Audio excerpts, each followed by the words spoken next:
Habib Ahmad, demi Allah, kalau satu Indonesia takut dengan kepulangan makhluk yang satu ini, ada apa dengan kalian? Ada apa? Kalau ada orang yang tidak siap dengan kepulangan imam besar, ini yang ngomong orang Arab, ada apa dengan Indonesia? Ada apa?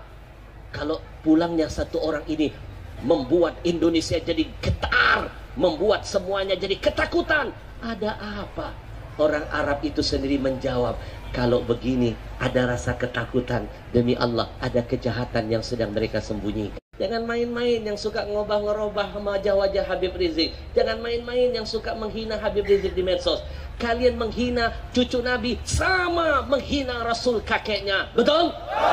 Kalau dihubungkan berlaku hadis sebaliknya. Siapa yang berbuat kejahatan dengan anak cucuku, lalu anak cucuku tidak sempat membalas semua kejahatannya di dunia, maka dengarkan aku kakeknya akan membalas semua kejahatannya nanti pada hari kiamat. Kalau sudah Nabi yang marah begitu, kita mau cari pertolongan dari siapa?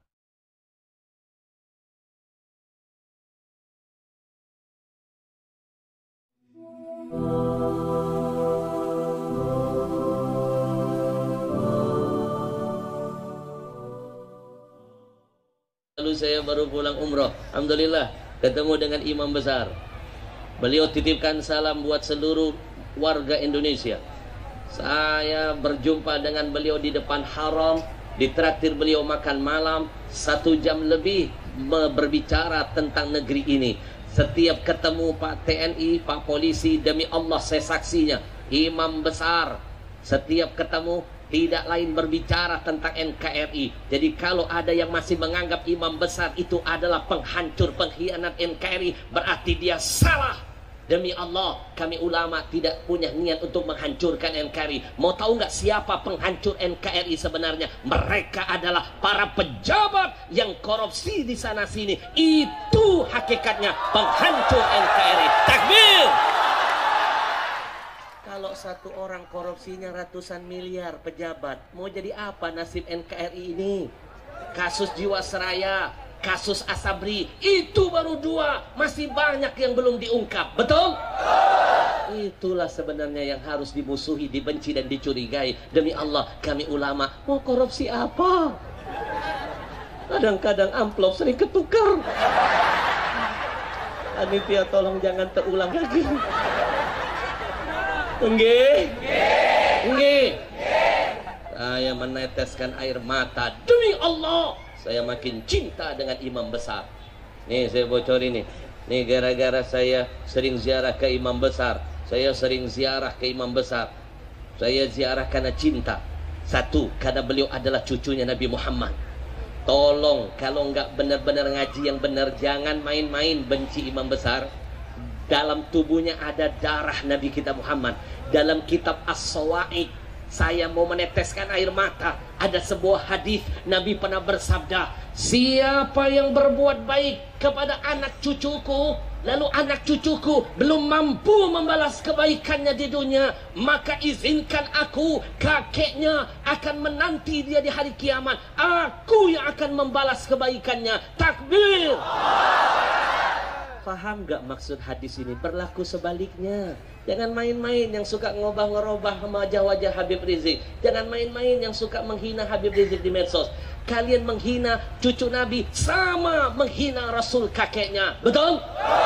Kalau dihubungkan berlaku hadis sebaliknya. Siapa yang berbuat kejahatan dengan anak cucuku, lalu anak cucuku tidak sempat membalas semua kejahatannya di dunia, maka dengarkan aku kakeknya akan membalas semua kejahatannya nanti pada hari kiamat. Kalau sudah Nabi yang marah begitu, kita mau cari pertolongan dari siapa? Nggih. Lalu hadis yang selanjutnya di bawahnya saya baca dalam kitab itu, Nabi yang menjamin arba'atun,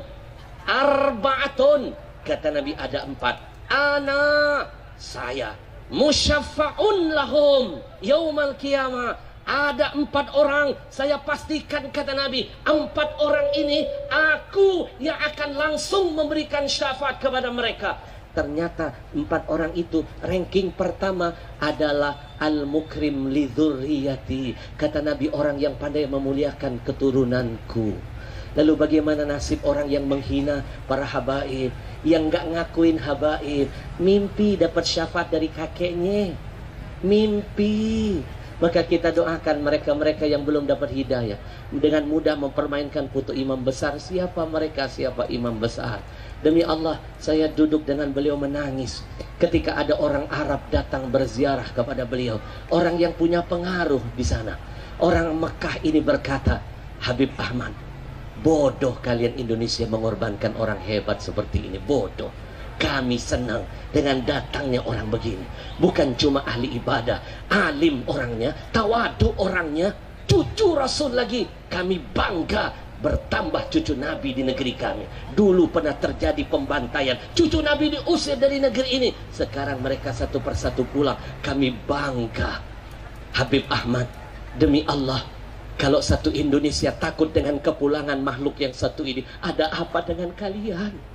Ada apa? Kalau ada orang yang tidak siap dengan kepulangan imam besar, ini yang ngomong orang Arab. Ada apa dengan Indonesia? Ada apa? Kalau pulangnya satu orang ini membuat Indonesia jadi getar, membuat semuanya jadi ketakutan. Ada apa? Orang Arab itu sendiri menjawab, kalau begini ada rasa ketakutan, demi Allah ada kejahatan yang sedang mereka sembunyikan. Yang cuma berani lawan kejahatan cuma makhluk yang satu ini. Takbir! Yang lain gampang diajak cincai, dikasih jabatan bungkam, dikasih tekanan takut, dikasih ini hilang. Tapi orang yang satu ini hebat ini, makanya dia ditakuti. Kami titipkan pesan buat kalian Indonesia, cintai ulama yang seperti ini, yang dibenci orang munafik, yang ditakuti orang-orang pengkhianat, yang dihindari oleh orang-orang kafir. Sekarang ulama begini langkah, demi Allah langkah. Betul? Maka saya terharu, yang ngomong bukan orang Indonesia, orang Mekah, Pak. Dia bilang kalau satu Indonesia ada yang takut imam besar pulang, demi Allah ada kejahatan yang sedang mereka tutupi dan mereka sembunyikan. Kita doakan imam besar, mudah-mudahan dijaga Allah, dipanjangkan umurnya. Amin ya Rabbal.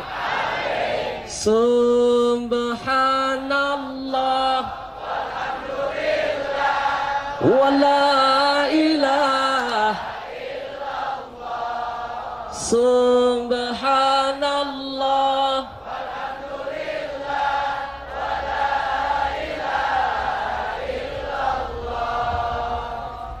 Allah,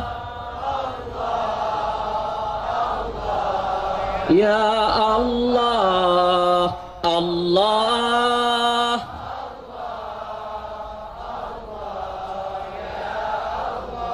Bapak Ibu, saya ada pesan tadi dari panitia, guru kita Buya Qurtubi, pimpinan FPI Banten. Beliau titip pesan, maka bersyukur kalau ada yang ngingetin begini. Kalau iman tapi nggak ada amal, nggak sempurna. Innalladzina amanu wa amilus solihat. Kalau cuma iman tapi nggak ada amal, maka imannya tidak akan indah di sisi Allah. Biar makin berkah, kita gelar sorban, kita sisihkan. Jadikan titipan ini menjadi jalan untuk membantu kegiatan FPI. Masya Allah, banjir apapun FPI lebih dulu datang loh Pak. Saya geli loh, ada TV kok alergi banget dengan FPI.